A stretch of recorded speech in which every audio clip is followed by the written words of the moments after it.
Bun, kenapa kita harus pindah sih? Memangnya rumah ini kenapa? Rosalina yang masih belum paham terus saja bertanya kenapa mereka harus pindah dari rumah itu. Iya sayang, rumah ini diambil sama yang punya. Ini sudah bukan rumah kita lagi. Kelak jika Rosa sudah dewasa, pasti Rosa akan mengerti kok. Aster mencoba memberikan pengertian kepada putrinya. Terus, kita sekarang mau kemana, Bun? Tanya Rosa lagi. Kita akan pindah ke rumah Yangti dulu ya nak. Sekalian nemenin Yangti. Soalnya kan di rumah sendirian. Penjelasan bundanya untung saja dapat diterima. Saat ini mereka bertiga sedang berkemas, sebab dari pihak bank sendiri hanya memberikan waktu sekitar 1 minggu untuk benar-benar mengosongkan rumah itu. Walaupun berat rasanya, tetapi Aster menganggap ini semua sebagai ujian dari Tuhan, karena Tuhan akan mengangkat derajatnya nanti. Ibu, maaf ya. Kami datang malah ngerepotin ibu. Kami boleh kan numpang di rumah ibu untuk sementara waktu? Ucap Aster yang bersimpuh di kaki ibunya. Iyalah, Nduk. Tidak usah seperti itu. Ibu malah seneng kalau kalian mau tinggal di sini. Kamu ini kan putri ibu satu-satunya. Jadi, ibu senang kalau kalian mau tinggal di sini. Dan kamu, Liam, jadikan ini semua sebagai pelajaran bagimu. Jangan sampai keulangi lagi. Rumah itu adalah warisan dari bapaknya Aster. Tapi ibu sudah ikhlas kalau memang itu belum rezeki kita. Lebih baik sekarang kamu cari kerja. Lihatlah putrimu ini. Dia sudah besar sekarang. Akan butuh banyak biaya untuk sekolahnya nanti. Jangan semuanya kau bebankan pada istrimu. Bantulah dia sebisamu.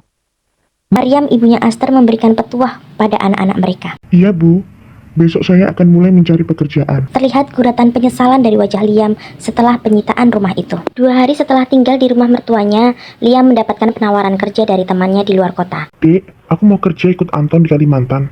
Katanya di sana ada lowongan. Ucap Liam saat memberitahu istrinya pertama kali. Di bagian apa mas? Jangan sampai mas ketipu lagi ya. Aster tampak mewanti-wanti suaminya. Jujur saja, Aster cukup trauma dengan semua hal yang terjadi akhir-akhir ini. Katanya sih di bagian pertambangan. Dia bilang hasilnya lumayan di sana. Jadi menurutku ya nggak apa-apa aku coba. Jelas Liam. Baiklah mas, aku setuju. Aku juga mau minta izin. Aku ingin ikut pendaftaran kerja ke luar negeri. Kebetulan anaknya bosku juga berangkat bulan ini.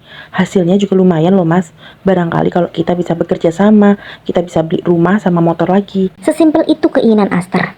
Tadi siang, dia mendapat informasi mengenai pekerjaan sebagai TKI dari bosnya. Dan saat mengetahui keuntungannya, Aster langsung tertarik. Oke, aku juga setuju. Nanti Rosa kita titipkan sama ibu aja dulu. Beberapa bulan sekali aku akan pulang menjenguknya. Tapi mas ada syarat. Kata Liam. Syarat apa mas? Heran Aster. Kau hanya boleh mengambil kontrak 1 kali saja. Jadi mas izinkan kamu pergi hanya demi membantu saat keadaan krisis di keluarga kita. Selebihnya biar mas yang bekerja nanti. Kata Liam. Mendengar perkataan suaminya barusan membuat Aster tersenyum. Dia yakin kalau suaminya itu pasti sudah berubah lebih baik. Sejak malam itu, Aster dan Liam sibuk mempersiapkan diri untuk pergi ke perantauan tujuan masing-masing. Kalau Liam bisa segera berangkat, sedangkan Aster harus belajar bahasa terlebih dahulu. Total sekitar 6 bulan waktu yang Aster pakai untuk belajar dan mempersiapkan segala sesuatunya.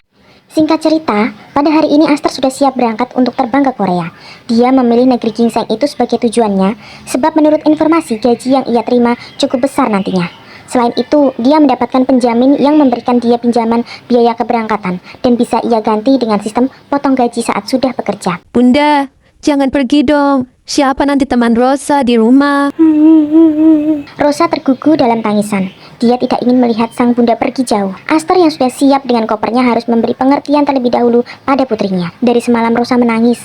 Dia tidak ingin ditinggal sendirian sebab ayahnya sudah kerja di luar kota. Baru kali inilah Rosa akan berada jauh dari orang tuanya. Sayang, Bunda tahu kalau Rosa ini adalah putri Bunda yang pintar. Bunda ingin sekali nanti Rosa bisa sekolah yang tinggi, jadi orang yang sukses, dan bisa membahagiakan keluarga Rosa nantinya. Nah, untuk mewujudkan keinginan Bunda itu, saat ini Bunda harus bekerja keras terlebih dulu sayang. Bunda gak lama kok perginya. Bunda janji kalau pekerjaan Bunda sudah selesai, Bunda pasti akan pulang. Ayah juga sudah janji pada Bunda kalau dia akan sering-sering jengukin Rosa saat Bunda sudah berangkat nanti. Jadi Bunda mohon Rosa jangan sedih lagi ya nak. Ucap Aster. Wanita itu segera memberikan pelukan kasih sayang untuk putrinya tersebut. Nanti, kalau Bunda sudah sampai, cepetan telepon Rosa ya. Tangisannya pun belum berhenti. Iya sayang, Bunda pasti akan selalu kasih kabar buat Rosa. Rosa tidak boleh nakal ya nak, harus nurut sama Yangti, oke? Ujarnya. Iya Bunda, Bunda hati-hati di jalan ya. Kata Rosa saat melepas kepergian bundanya.